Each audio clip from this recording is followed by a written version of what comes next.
Have I ever felt stuck or unsure how to help a client, and how did I deal with it? Great question, and this is how I do it.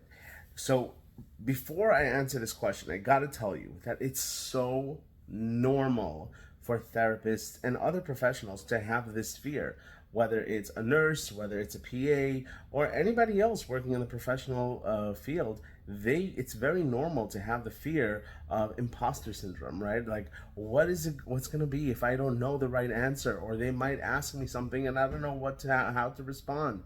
It's so normal, and we all go through it. And part of my studies, part of my experience of becoming a therapist, I needed to realize real quick that I probably won't have the answers for some stuff, and that's okay.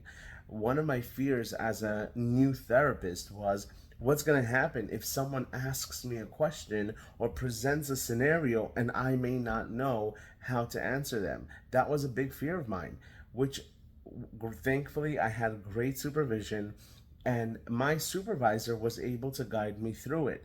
In order for me to be a therapist and open up my own private practice, I needed to do many, many years of practicing before. So, first of all, I had to get my master's degree. During my master's, I needed to spend 2 years in an unpaid internship working with clients, practicing my skills as a therapist. Once I finished my 2 years, I had to do another 3 years. It took me 3 years to complete my 3,000 hours of supervised therapy.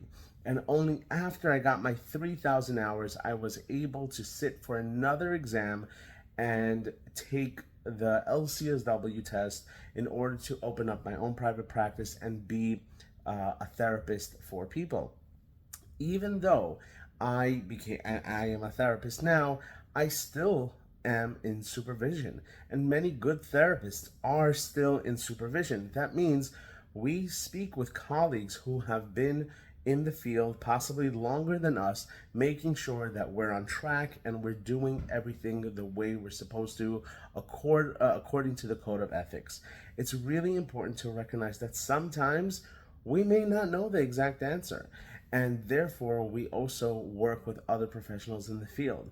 And in the field of social workers or mental health counselors, it's very normal to be able to have peer supervision, work with other colleagues just to discuss certain cases, obviously with maintaining confidentiality and not breaking, any HIPAA laws, but being able to also ask others if we feel unsure about something. And I'll be honest, if it ever does happen and come up in session where I may not know how to answer, I will tell my client, like, this is a tricky one.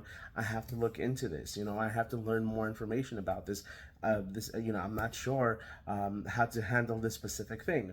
What I would say also is, most of the time, well, I should actually, every time before I work with a client, I will usually ask them a series of questions just to make sure that we're the right fit.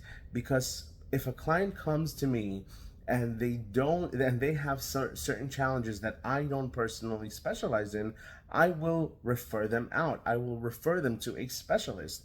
If I'm able to deal with the challenges that they're experiencing, I definitely will let them know what the therapy will look like, how long it would take for them to achieve their goals, usually, because everybody is different. But the number one key of all of this is transparency.